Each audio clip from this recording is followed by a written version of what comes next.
And as with all presentations here at Railroads University, it's so important that we begin with an acknowledgement of the traditional lands. Here at Railroads University, we acknowledge that our campus is located on the traditional lands of the Kusepsum and Lekwungen ancestors and families. It's with great gratitude that we live, learn, work, and play for the past, present, and future scopes of non-Indigenous and Indigenous students, staff, and faculty come together. This is actually a great time to test out that chat box function. So again, if you look at the black bar below, give the chat box button a click. Let us know, where in the world are you joining us from today? What sector are you working in? And if you joined our webinar today with any burning questions, this is a great time to pop them in the chat box as well. And we'll swing back to the chat box in just a few slides here to get to know those who are in the room with us today. But you might see some of us on video, so let's start with getting to know those folks a little bit. My name is Selena Kunar, and I'm an education specialist here at Railroads University, and I am so excited to talk all things executive leadership with Dr. Kathy Bishop, our program head, and Captain Dean Robson, one of our current students. We're going to get to talk to Kathy and Dean in a few slides here, but a big welcome to you both for being here, and thank you as well. Good to be here. I see the chat box is alive. So I'm going to pop into the chat box and let's see who's joining us today. Oh, we have Rhonda. Rhonda is one of our amazing enrollment specialists here at Railroads, and she'll be in the chat box helping answer any questions that come up. And Rhonda is always popping helpful links in the chat box as well to help orient where you can find some of the things we talk about in our PowerPoint on our website. Thanks for being here, Rhonda. We, of course, have Dean. We have folks joining us from the Legislative Assembly of British Columbia, rural Saskatchewan, Edmonton, folks working in banking, the Calgary Fire Department, Island Health, Vancouver Island University, the Municipal Fire Department in Saskatchewan, folks joining from Chemainus, those working in real estate. We are spanning all across Canada and all across many professional sectors. So please keep those introductions coming in the chat box, because it's really helpful to know who's in the room to ensure that all of the information we provide is helpful to you today. So with the welcome and introductions continuing on in the chat box, we're going to move into a very, very brief RRU experience. Then, of course, we're going to talk about our Master of Arts in Leadership, Executive Leadership Specialization program itself. Chat with Dean about how's it going? What's it all about? And then cap off with some admission and application information as well. And then, of course, as mentioned, we'll leave time for some questioning conversations at the end of today's webinar. But as questions come up for you, pop them in the chat box. So with that, let's just quickly kick off with, what's RRU? Who are we? Well, we're very lucky to be situated in Victoria, BC, which is quite mild in climate. So these photos are a pretty fair representation of what our campus looks like almost year-round. So while you're taking a cruise through these photos, I'll share that at Railroads, it's important to us to maintain small class sizes and a conversational way of teaching. We feel that when your professors become your peers, our classrooms then become think tanks, and learning becomes a way of life on this beautiful campus. What's really special about Railroads University is that as we're a university for working professionals, it's important to share that our learning is based on your life. So simply, your education doesn't shape your experiences. Your experiences are shaping your education. What's so wonderful is that with working professionals in our classrooms, working professionals leading our classrooms, our curriculum and our conversations are built around what challenges or what opportunities are you seeing in your workplace?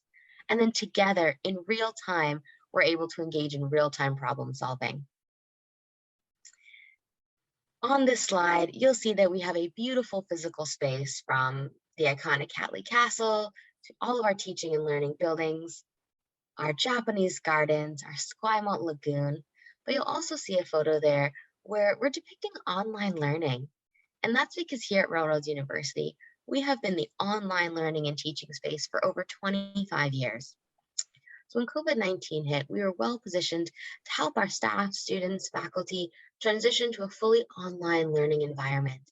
And we were still able to create those life-changing experiences online.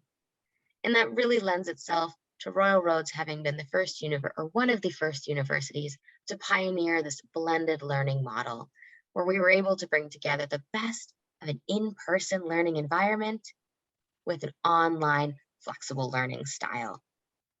We believe that students should have access to life-changing education wherever they are in the world. And that's why we ensure our experience isn't limited to the beautiful walls that you see here.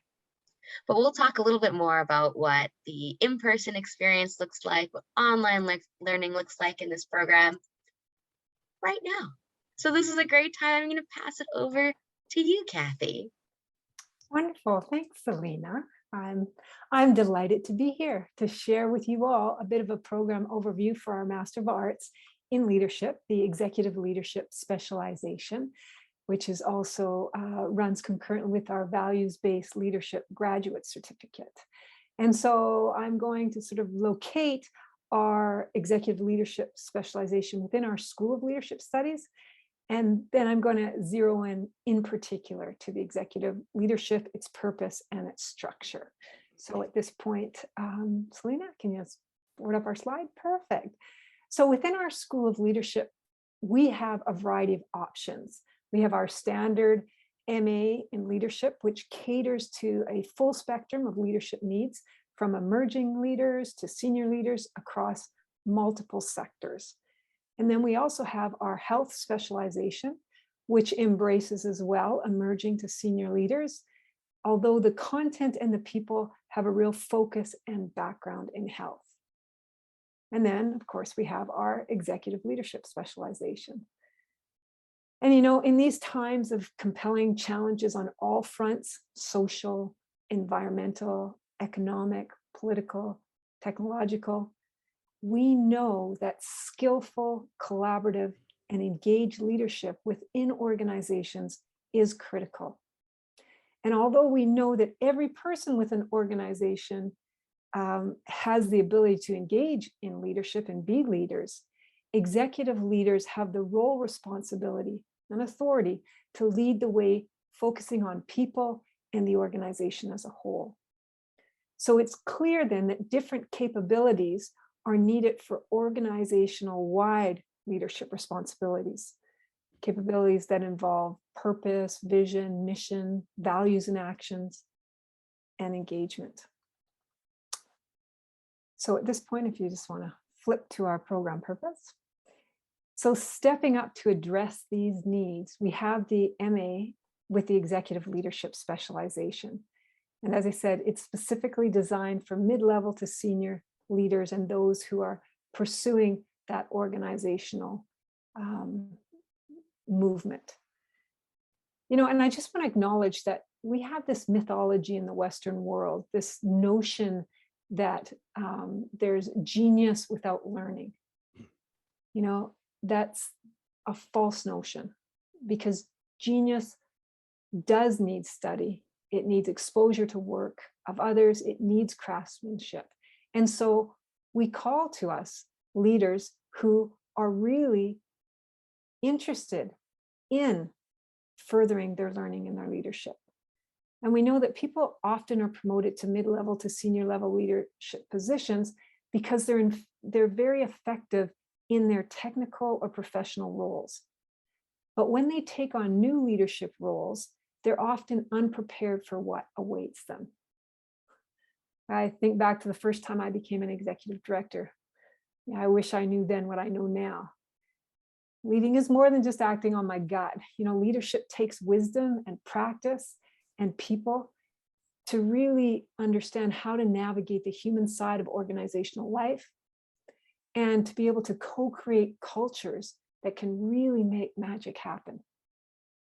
So while there are many leadership courses that may teach you what to do as a leader, this program at its very core is also how to be a leader. It's an immersive program for people who really want to promote change, transform, who want to lead in their organizations with success. So at this point, I'll give you a little bit more of the overview. If you don't mind flipping to the next slide, please. Thank you. So just to give you a big picture overview in terms of schedule, the Master of Arts with this specialization is a 2-year program. So you complete a total of 36 credits. It's blended, which means it's both online and in person. And the in-person part means that we host 2 residencies, 1 per year. And that's typically for a 6-day period in the spring. It also includes 9 units of electives and a capstone project. And I'll talk further about those in just a moment. But I also want to acknowledge that the first term of our MA in Executive Leadership specialization runs concurrently with the graduate certificate in values-based leadership. So you may be in a cohort with some people who are doing the master's or only the grad cert, or people who are doing the grad cert and then transfer into the master's.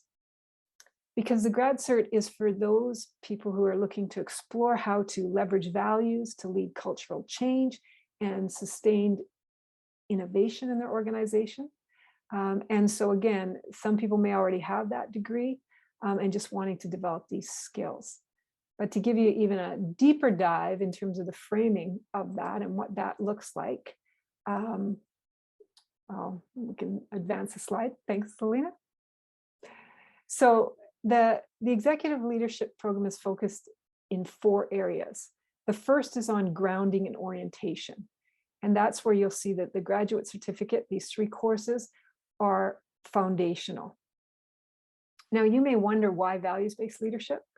Values-based leadership enables leaders to walk the talk on explicitly identified values, those things that are important to us, to people, to the organization.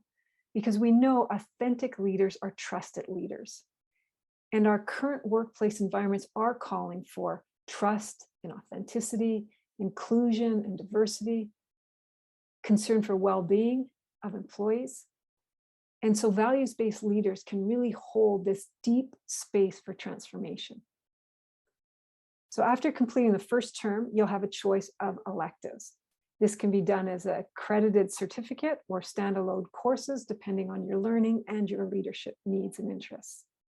And then you head into the second term for a deeper understanding and application of organizational change leadership. And so you'll see that these 3 courses are taken concurrently or simultaneously, and they serve to develop your essential executive leadership practices, as well as support you in developing a relevant, engaged leadership project within your own organization. And that's what is also called your capstone. So it's really the culmination of your learning and leadership throughout the program. And then you get to finish with leading change in practice through your capstone, your engaged leadership project. And so again, this project is your opportunity to test run your capabilities and to build your experience with mentorship and coaching through the university and within your own organization.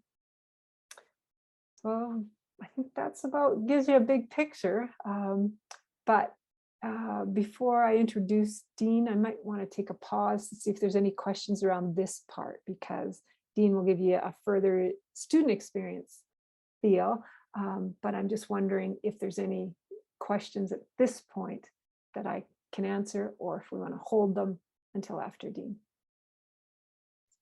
Kathy, I got a question via private message around, are folks able to take the graduate certificate, and then if they pause for a while, can they come back and then join the MA leadership, executive leadership specialization?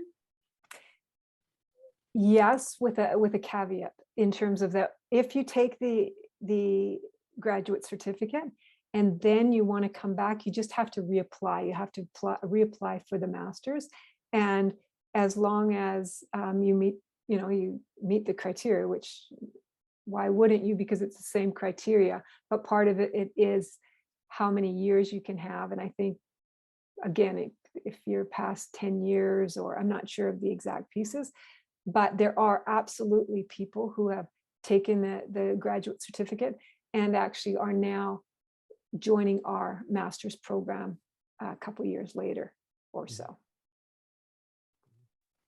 Amazing. Thanks, Kathy. We have another question around the schedule. Okay. So we have a question around, I've been accepted to the executive coaching certificate, and it starts April 2022. Is it okay if I take this course in April instead of in October? Absolutely. And are you considering taking them simultaneously? And I'm sure Dean probably would be able to tell you some about that. But from my point of view, I would recommend you to seriously consider not doing it simultaneously. I see Dean nodding Yes. vigorously. Both the first year of our program as well as the executive coaching program are intensive programs, and we do cater to working professionals. And if you're working professionals, there's a lot of work to be done anyways. Dean, do you want to add something in there? The coaching piece, one of my values is mentorship and coaching, and it's an amazing program. But taking it simultaneous with the start of the MAL program would be a lot of work. And if you're up to that, I mean, you're going to get so much out of it. It's going to be amazing, but it's going to be a lot of work. Now, you might also be thinking that, well, I haven't applied yet. Maybe I want to apply for next year's Masters of Arts. So then can I take the executive coaching this April, do it, and then start with the Masters? And then during that elective period, you wouldn't have to do a piece. Then you would just have to apply to ensure that that credit can be applied to your Masters. So there you have options, and absolutely any one of us at Royal Roads would be happy to talk further with you and offer some of the challenges and benefits to going different routes. We have another question here around, can you expand on the capstone and its magnitude? Lovely. So the Capstone is an engaged leadership project. And again, in the second term, we explore all of what that looks like. But in terms of looking at the window of time, you'll see, actually, if you can, let's just see where the leading practice, okay, there, the dates from August to March, you can see that there's only, a short window of time to complete it. So in your organizational change piece, you work on two levels that you're looking at, is saying, okay, who am I as a leader, and what areas of my own leadership practice do I want to enhance?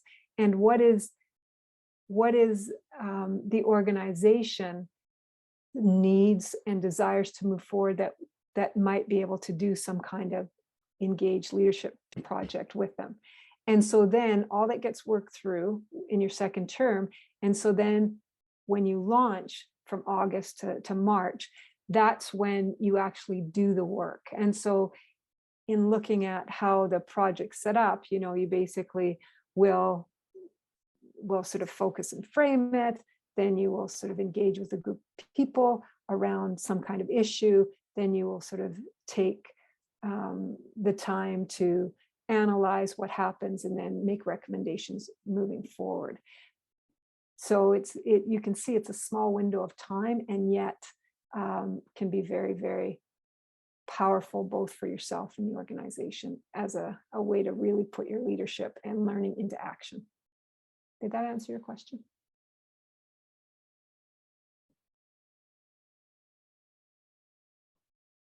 See Selena nodding. I can't quite see the chat. Beautiful. So wonderful. Yes. And for me, it's the real juicy part, right? Wow, the whole program's juicy. There you go. Because I'm sure you can hear more juice from Dean. But are there any other questions, or shall I just take a moment to introduce Dean? It looks like those are all of our questions for now, but I'm sure we'll have, and we actually have. Battle has one.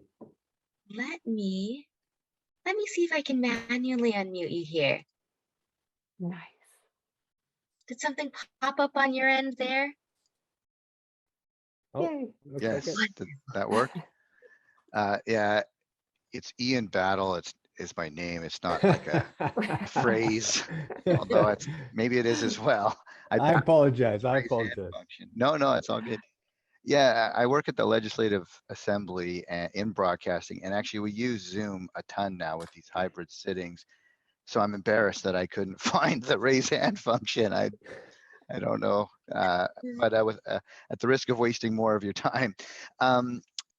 We have, like, when we sit at the legislature, it's super long hours, like 10-hour days. So from February to June, I really wouldn't have time for these courses. So if I'm reading this slide correctly, are the first 3 courses there on the grounding and orientation also July to October? Is that an option to take those 3 courses? And I think you touched on the second half of the question of, and I didn't hear it because I was madly looking for the raise hand button, where I think you were talking about you could take those courses and then sign up later, but I didn't hear what the caveat was. Wonderful. Well, thanks, Ian. So basically 510 and 512 run simultaneously. And so those are a 12-week process from April to June. So no, you would need to be part of that process. And in that 12 week, or in that 10 weeks, from I believe it's the last week of May is the 6-day residency. And so you are needing to be present for that. Last year we did it online with COVID. Things are still needing to see how things emerge, although we are planning to be back in person. That's sort of the intention, but again, we were never planning not to be. And so you really do need to commit from the April till June. And again, I'm sure Dean can speak to this. Even the online 6 days was full on. It wasn't that, oh, I'm online at home and I can do all this other stuff. You know, we say to people, block that time off. And so it's a Monday to Saturday. And with executive leaders, in our other leadership programs, there's a 2-week residency. We recognize leaders often cannot get away for that period of time. And so, you know, we really delve deep to maximize our time for those 6 days. So 510, 512 runs April till June together. Then there's a course that runs July to October. And so much of the learning is asynchronous, so you don't have to do it, you know, in person, but there is times where you do need to connect with people. And what I heard from you is 10-hour days full on is long days and doesn't always give you the chance or option to sort of say, oh, okay, now I'll spend another 2 hours reading material or those. So then it would be a real challenge to try and do that period of time. It's the October to March that if you'd done credits pre or made different choices or already came in with an elective, that then you would have that space. But it doesn't sound like that works with your scheduling with the legislation. Ian, did that answer both your second part of your question? I'm sorry, I remember you saying, I think you might have answered the second, but. Yeah, no, that's great. Thank you. Great, thank you.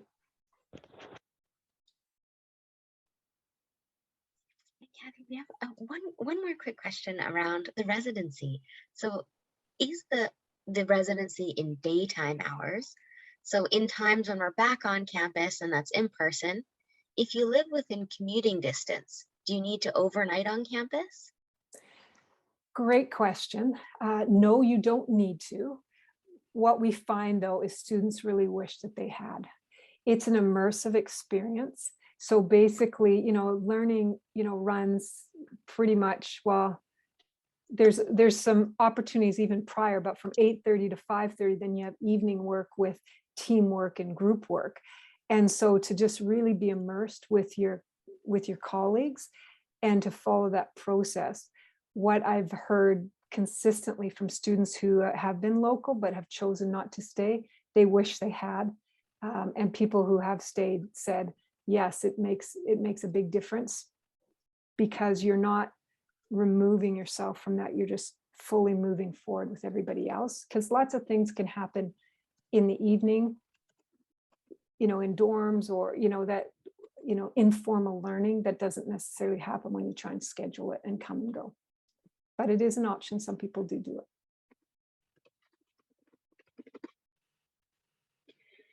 One more question. Is the campus pet friendly? Good question. Well, we have lots of peacocks. We have lots of Very peacocks. pet friendly. Pet friendly that way. We definitely have trails for animals to walk. I don't know about the accommodations if they allow pets within. So that we would have to check further in terms of whether there are some that are earmarked for pets.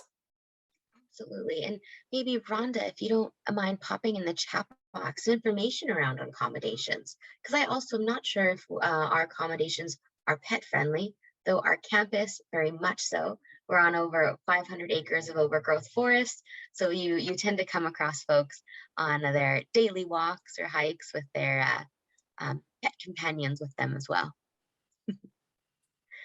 So with that, I think we've come to the end of our more program-specific questions, though keep them coming. We're earmarked that time at the end of our session to continue on with questions. But maybe we can talk a little bit about the student experience. Great. So I would like to introduce you a bit more, Dean, simply because I'd like to give people a fuller sense of who you are. I think you're just such an amazing leader. So I just want to, introduce Captain Dean Robson, who is currently heading into our second year in our Masters of Arts in the Executive Leadership specialization. And then for his elective, he's also taken a certificate in change management, if that raises any questions for anybody. But Dean started his career in 2000 with the Coquitlam, which is out here in BC, fire rescue, as a recruiter firefighter. He achieved ranks of lieutenant in 2012 and then captain in 2015. And so his specialty within the fire department has been as an instructor for their hazmat team, as well as he trains new officers all over BC on modern firefighting strategies and tactics and leadership approaches for new and evolving communities and fire departments. And, I truly appreciate his joy and his eagerness in learning and his leadership wisdom, because although, this is a leadership program, for people to come into the program have to have minimally 5 years leadership experience. So such a wealth of knowledge and leadership that Dean brings into our cohort, as well as beyond in communities in his workplace. But all right, enough from me. Over to you, Dean. I'm sure people have questions for you, and then also there's some here that you'll speak to directly, but it just gets the dialogue going. And Dean, you're muted if you look like you were chatting. I was, thank you. My inexperience shines through again. It's my pleasure, Kathy, to be a part of this program. Thank you very much for your kind words. Victor, it's great to see you again. He's on the chat here, and he was my one of my first advisors and instrumental. This program has provided a lot of leadership impact for me at work. To the point where when I go to work, it's never about me anymore. It used to be about what I could do, and now it's more about what I can purposely drive for my leadership ability with my crew, with my administration, and most importantly, for the community in which I serve.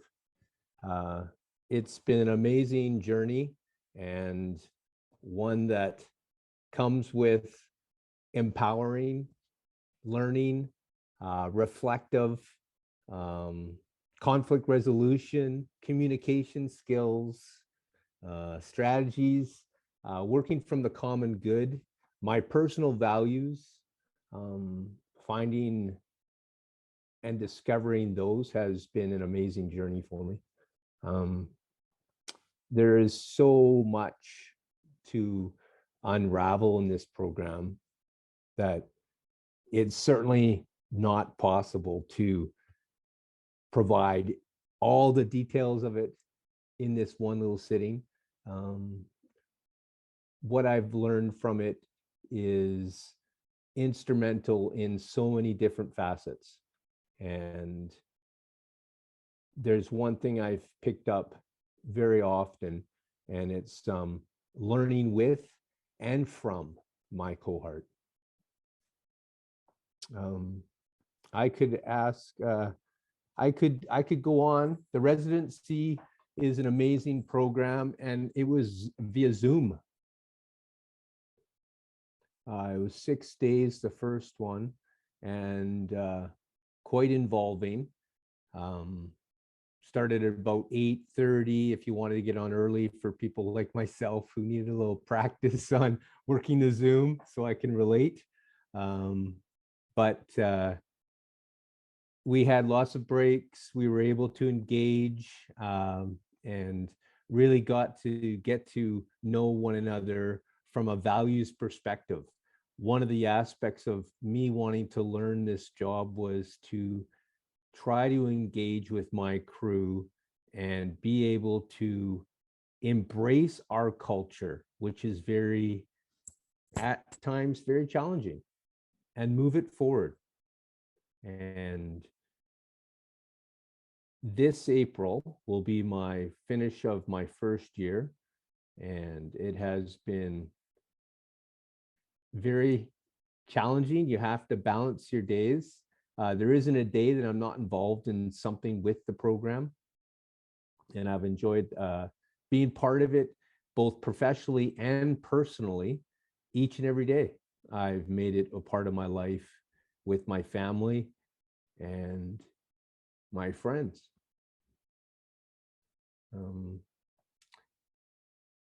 Before I ramble on and keep rambling on, maybe I can answer some questions that people might have that might make it a little easier for me to get you directed in the right way.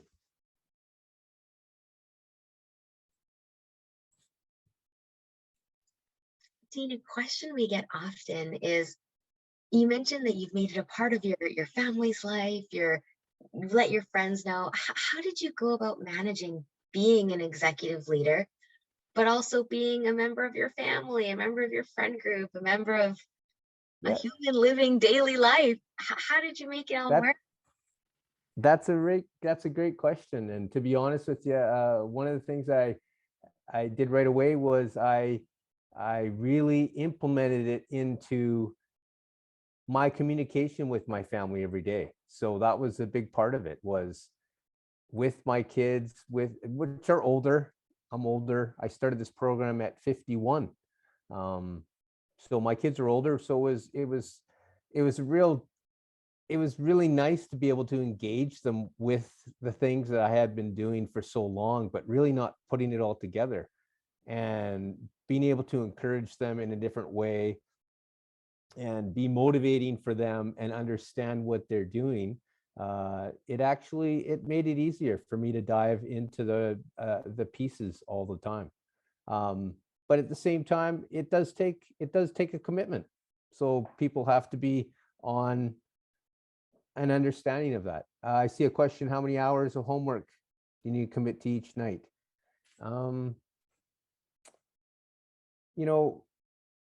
I'll be honest, there is a lot of reading, and I would say I probably spend an hour, 2 hours of reading, depending on the time and what assignments are due. Throughout my day, maybe an hour or 2 hours. Maybe the weekend, if you're handing in a submission, maybe a bit longer. But for the most part, I just made it a part of my day. So, getting up in the morning, having a cup of coffee and reading a chapter wasn't a big deal. Writing notes down, listening to recordings there's lots of recordings. So if you miss a meeting, you can always catch up in that. The group projects, there's lots of them. But the one thing about this program is that everyone wants to be successful. And as a leader, you want others to be successful. So what you're really doing is you're working constantly to make this a better program for everyone in it. And it's been everyone always wants to do more than they are assigned. So if for whatever reason you have something going on and you can't commit, you've got 4 other people prepared to step up. And it makes it easy that way. The program itself, from, if it goes 3 months, if you're taking 2 courses at one time, that's pretty heavy. But again, if you make it part of your life, part of your daily routine, it isn't overwhelming, that's for sure. I actually can't see myself with all the time that I was involved in with the program now, what I was doing with it before I actually started the program, to be honest. Any other questions about the residency, homework, assignments? We have a question. We get asked this a lot. What has surprised you most about the program? Was there something you didn't anticipate that emerged for you, or something that ended up being more difficult than you had anticipated? For me, one of the things that was really surprising was the ease of which I could implement this in my place of work. I actually thought it would be a little bit more difficult because it's so theoretical at times, but to be honest, because it's so values-based, it's very reflective. So you're looking at yourself and you're trying to figure out how you can introduce this to, in my place of work, it's crews. It's 4 to 8 people, and for those people that are associated with fire departments online right now, it's actually quite seamless because you're constantly in a leadership role, being able to communicate, better practice what you're trying to engage with, empower, and try to make it a better understanding of what you're trying to achieve as a group, as a team. And for me, that's what it's all about. And so what's been really surprising for me is the ease of which I was able to implement this at work. I thought it would be a little bit more difficult, a lot more pushback. But when I started to use the terminology and started practicing what I was talking about, it actually works out really, really well. Positively encouraging others and engaging with them and empowering them has made all the difference in the world for my job to be easier. Wow, thanks, Dean. That is, in the simplest form, that's so cool to hear. That is so exciting. You may have answered this question while you were talking to the other, but we have a question. What do you think is the key around true leadership? How has that emerged for you? What leadership looks like? For me, I manage operations every day.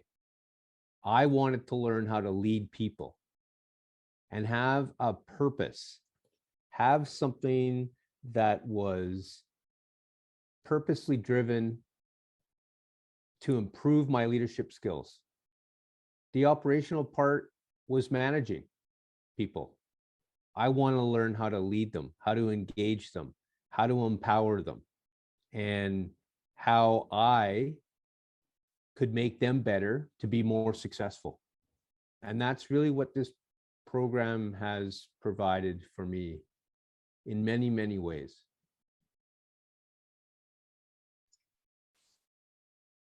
Thank you. We have another question around, do you find you're able to connect with the instructors often and in meaningful ways? Oh, yes. The instructors, the instructors are people that you connect with In our first residency, the instruction was very motivating, very engaging. And we're all apprehensive. We don't know each other. We're scared to engage. And the instructors were constantly just making us more comfortable with talking and engaging and speaking about leadership and our values and things that are personal. And the instructors are very easy to connect with. And there's most definitely everything I'm speaking to today is they practice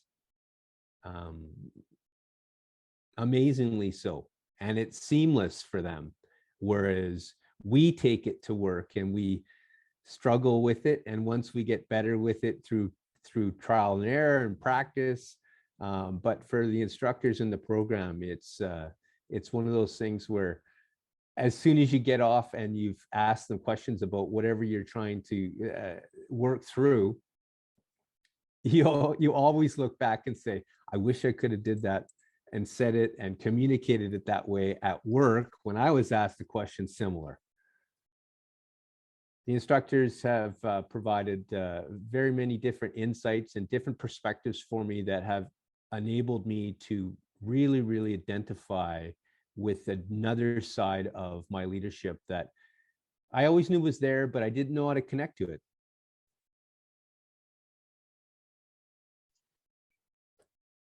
Admiral Rhodes, this specialization is a newer addition to our suite of leadership programs. So internally, I had the privilege of seeing all the work Kathy Bishop, Marilyn Taylor put into creating this and bringing this program to life. So for us, we were so passionate about this program. But for prospective students, or Dean, you 1+ year ago, when this hit the website, this must have been really new.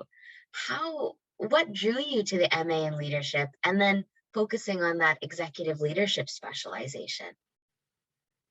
What really drew me to the program was, a couple mentors that I feel influenced me were in the leadership program at Royal Roads, but not the executive leadership. So they'd taken a couple of years ago, and they really encouraged me, but they thought maybe I should try something a little different and try to take the executive leadership program with a bit of an open mind and see what you could get out of it with different perspectives from different leaders in different professions. And I thought it was a great idea. And for me, it's been instrumental with being able to understand the administration side of what my business is all about, but also being able to understand the boots on the ground and how it works and how I can motivate people around me to do and be better. And I think those were the things that were really big catalysts for me to want to join this and be a part of this.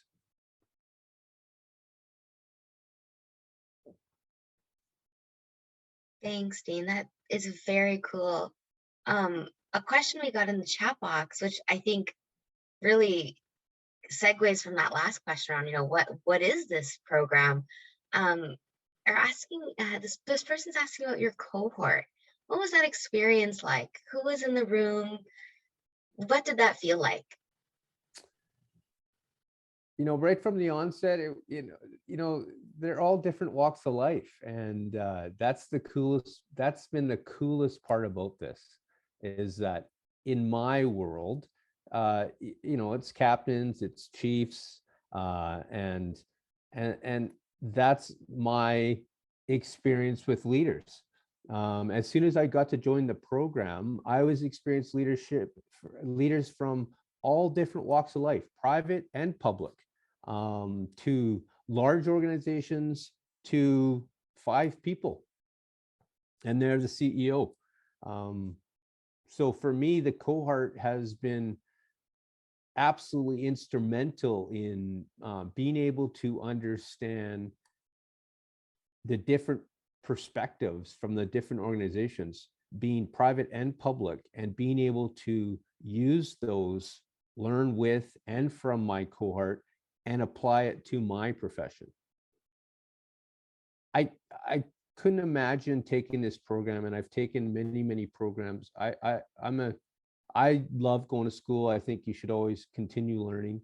I've taken as many programs or courses I could take at the JI. I've graduated from SFU many years ago.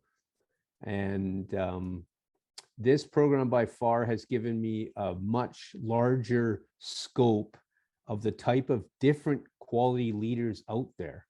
And they're all wanting to come here and be a part of a bigger program and be part of something better to all give back to their communities, to their organizations. And that's the other thing, is that everyone in this program is all trying to make everyone be better. I mean, that's an inspiring place to be. And Dean, I think what you've shared today has been so inspiring. I'm seeing in my private messages in the chat box, folks are now asking, you know, what are the application requirements? When's the application deadline? So that's so exciting. And we'll share all that in just a few slides. Perhaps to cap up just this small portion of the session, before we get to that and then come back to some more questions. Dean, what advice would you give to someone thinking about taking this program? Okay, I don't want to market this program, but I'm telling you, you can't go without it. Like, from my perspective, this program has been instrumental. The way you can implement this into your organization and to the way you operate as a leader will open so many doors, both personally and professionally. And is it a lot of work? Yeah, it's a lot of work, but it's worth it. Oh, I love that, Dean. Thank you so much. And just being honest with, yeah, it is work, and yeah, that's okay. Thank you so much for sharing everything you have. Please continue to pop your questions for Dean in the chat box. We have just a few slides where we're going to start answering some of those questions around application deadline, admission requirements, but we'll be sure to leave some extra minutes to answer any remaining questions. So with that, let's kick right into those slides. So to talk about standard admissions requires a minimum of 5 years of leadership experience, including at least 3 years as a designated organizational leader, with responsibilities to lead others in delivering a common outcome, a common product or outcome with explicit values. Selena, maybe I'll just jump in here too. Please. I'll add to this, because people might be wondering about the explicit values, what we're looking for. And what we're looking for around those explicit values is that service orientation, is a commitment to collaboration and shared visions, and that there's a recognized maturity that supports team leadership and fostering diversity and inclusion and workplace well-being. You could, if you were listening for them, you could hear them in the things that Dean was speaking to. So that's where it's that people are intentional with things that are important. Thanks so much for adding that, Kathy.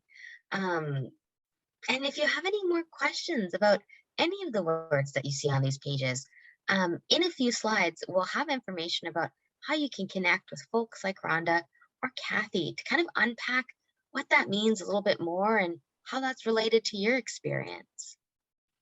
And that is very relevant to flexible admissions as well. So here at Railroads, we're so proud that in our curriculum, in our classrooms, we really emphasize and we very much recognize the real world learning in real time. So flexible admissions came out of our commitment to exactly that. Flexible admissions is for folks who may not have a traditional academic background, but who've been working in the field for a significant amount of time and have accumulated immense learning through their dedication to their profession. So flexible admissions is for those applicants who do not have an undergraduate degree, but who have at least 10 years of professional experience with 7 years in an organization, as well as 5 years of leadership experience with 3 years of positional leadership or designated leader experience. And then we have a little note here around for folks who are assessed under flexible admissions, so including those who meet our degree requirement, perhaps not the GPA, we require our learners to take a course called Academic Writing and Critical Thinking. This course is well loved all across our campus and is used very much as an preparatory course for many of our graduate studies programs on campus. This ensures that for those folks who may not have a traditional academic background, or for those folks who have their last formal experience with academic education is a few years behind them, it ensures that you can start the program with the knowledge of what is APA, what are citations, how do I write a paper, things that allow you to have those fundamental tools when you start the program, that once you're engaging in the content, you're not thinking about that. You can just dive right in and continue on with your cohort. So because it's so well loved on our campus, we do offer this course, I believe every month, if not even a few times a month. So that sets us up well for having our students be able to complete this course prior to commencing their program. Then we ask that students obtain a B+ in this course as well. Flexible admissions is something that's assessed on a case-by-case basis. So if as we were reading these requirements, you thought, yeah, no, I think so, or, oh, I don't know, but maybe, connect with our offices. We are so excited to always learn more about you and your story and help share the application of that to our flexible admissions model. So if you have any questions, just send us an email. So upcoming intakes. We are not too far away from our 2022 start date. So if you're interested in starting this MA in Master of Arts in Leadership with the Executive Leadership Specialization in 2022, we'll begin April 18th. So that means our application deadline is March 18th, 2022. And if you're looking a little bit further out, we also have our 2023 deadline posted as well. So if you're looking to start in April of 2023, your application deadline is January 17th of 2023. This is a great time for me to note that here at Royal Roads, we process our applications on an ongoing basis. So that means we're not actually going to wait until March 18th and then go, okay, let's look at all the applications and we'll see what we have.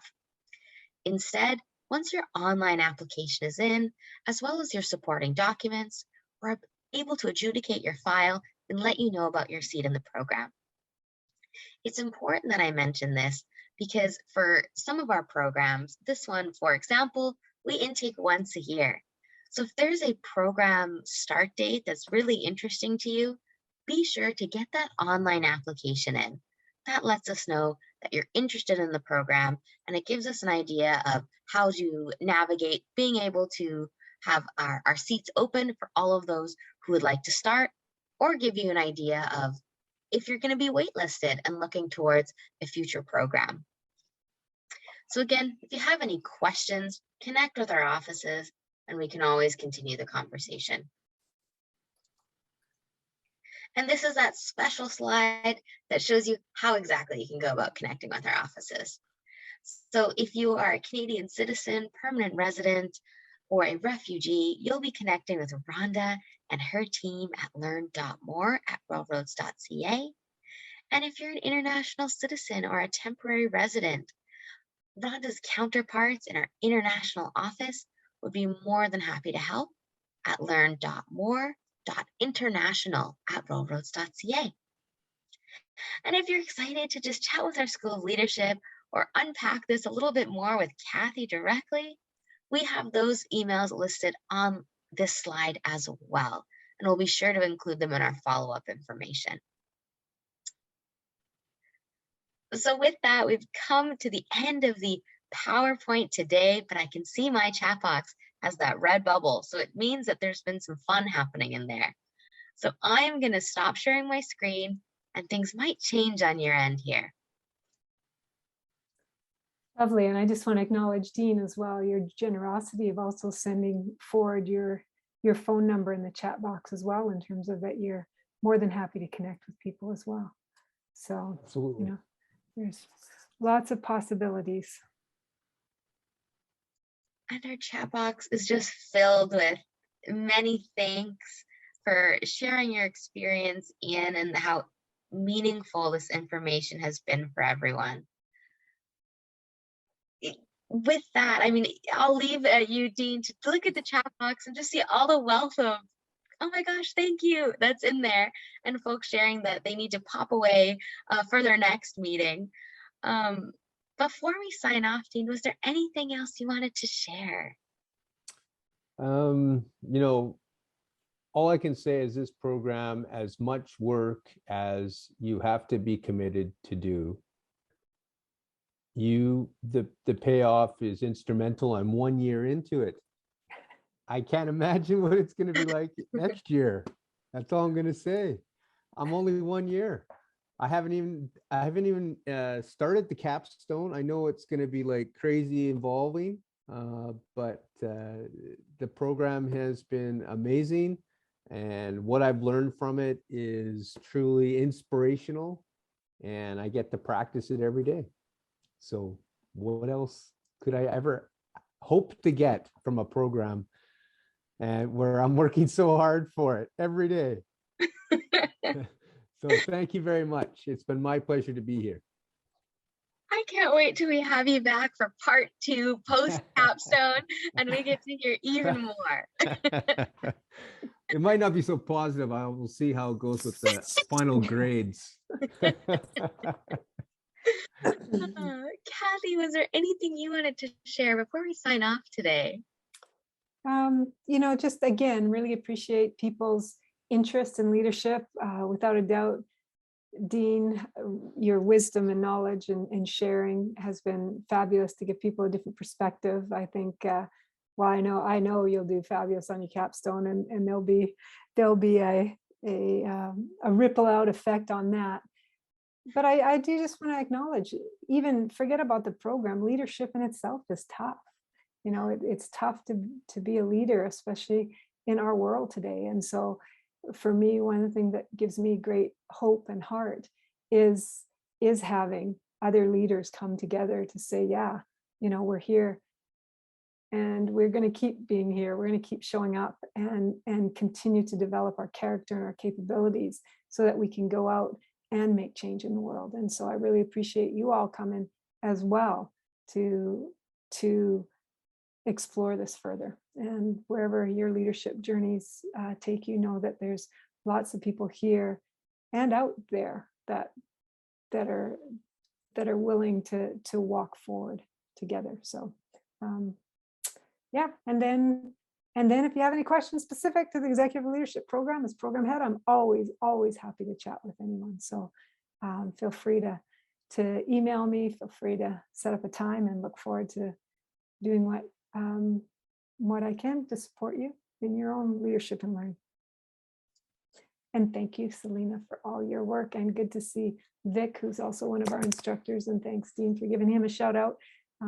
He's also one of our passionate leaders within the program who continues to give. And I think one of the fabulous, unique part about this program too is just you also have instructors who have been executive leaders, who have done, you know, senior leadership positions, who have done the work and know what it's like to be a mid-level to senior level leader. So for somebody who was going to say, that's it, folks, I sure kind of rolled on, but I think you got my ideas flowing, Dean. So Anyways, a great big thank you to you all. Thank you, Kathy, very much. Thank you. Thank you, Selena. Thank you, everyone. And we wish all of you who joined us live and those who are watching the recording as well a wonderful rest of your morning, afternoon, or evening, depending where in the world you are and when you are watching this. Bye-bye, everyone. Bye-bye.